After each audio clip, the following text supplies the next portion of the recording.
Today we speak about prayer trees, which are something that is done all over the world, because lots of people hang objects or pieces of paper or colors to branches or tree. And it's a tradition that is already present in many populations already, just for example in using natural objects like we have in Tibet, North American Indians that realize prayer flags, or they make prayer sticks, specifically in North America. And there is this beautiful tradition in Siberia of creating a prayer tree. When we say prayer trees, we can also already think of praying trees, because after we've made a tree, the tree goes on praying for us. Through whatever objects we have decided to attach.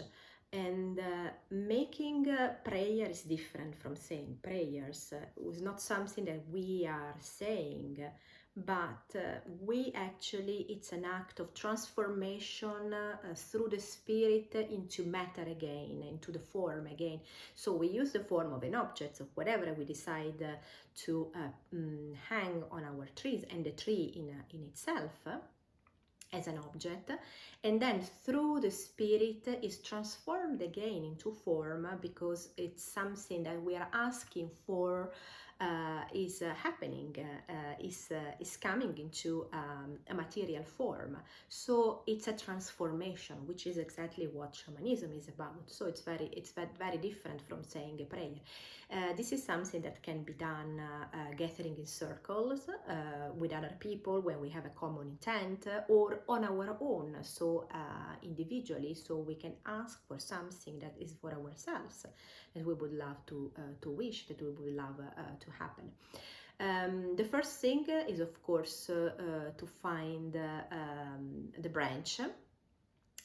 Or the stick, as normally has to be a thick one with a lot of arms.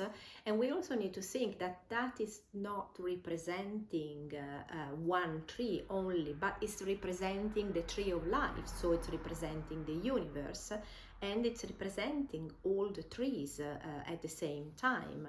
Then we also need to consider where we are planting this tree. So if normally it's done outside, traditionally on top of a mountain, near a river, near the ocean, so that it can be exposed to all the difficulties and the challenges, again representing life. If we decide to plant it on a private land, we need, of course, to ask for permission, dig the hole. When we are doing that, again, we can start the ceremony process. So we can start singing, or there can be someone already using the drum, the rattle, or ourselves into breaks.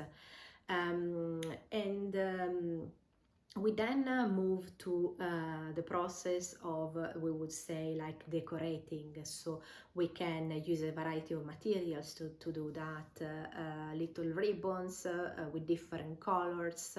What is important, again, that each color is associated to a meaning. We can use, for example, the 4 directions, or we can choose colors that have a specific meaning for us.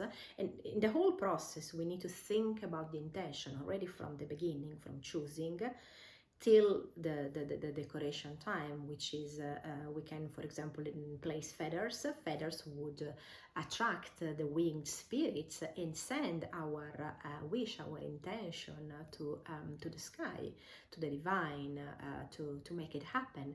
We can hang small objects that, for example, have a meaning for us, and we can write down our intention on a piece of paper, again dedicating the process, deeply being involved in this process.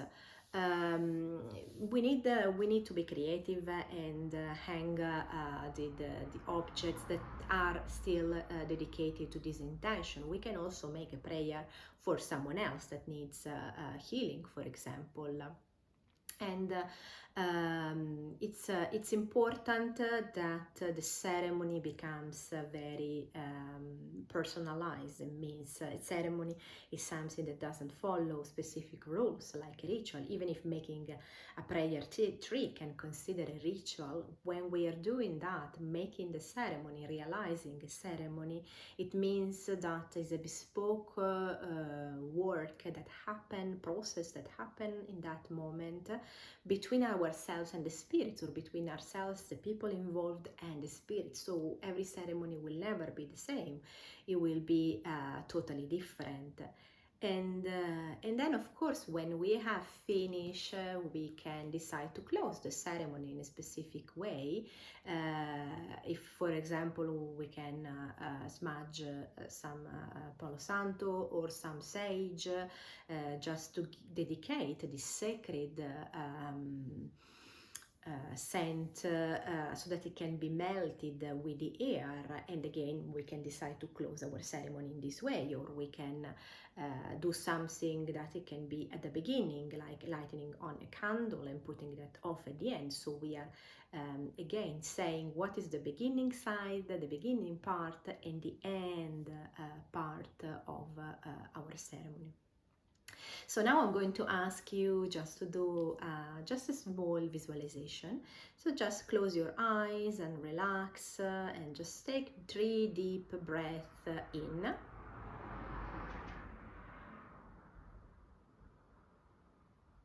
Imagine that you're feeling your feet very firm onto the ground.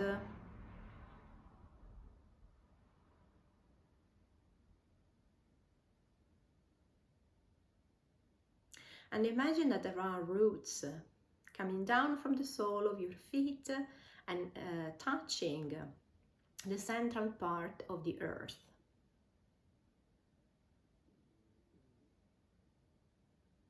And making a knot so that you are stable and supported by the central part of the earth.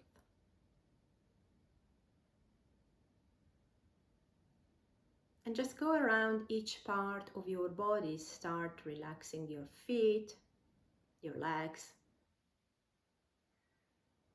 your belly, your torso, your arms, shoulders, neck, till the top of your head. And now, still with your eyes closed, imagine to open up your arms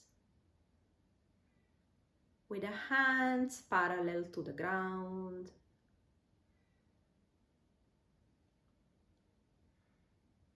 And just like this sensation, feel this sensation of opening up of your chest.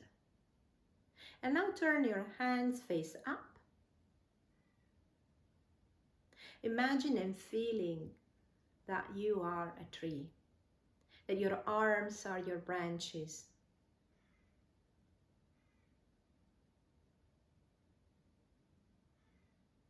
and that you are open to receive, open to connect with the sky.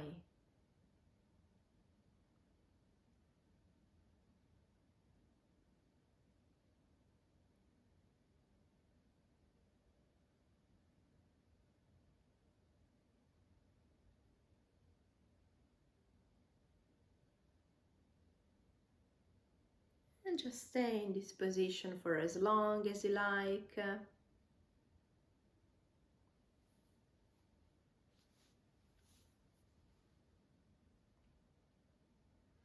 And when you release your arms down, just do that with your awareness of moving towards the earth, towards your roots.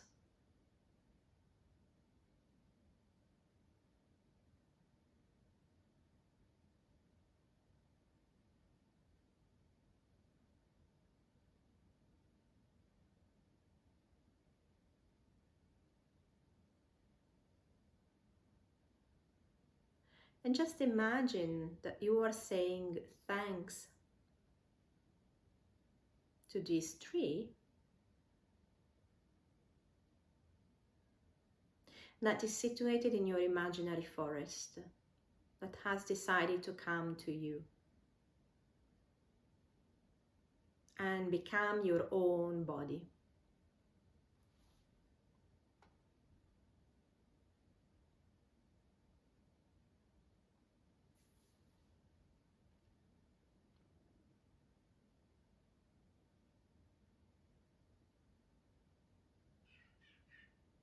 And you can open back your eyes.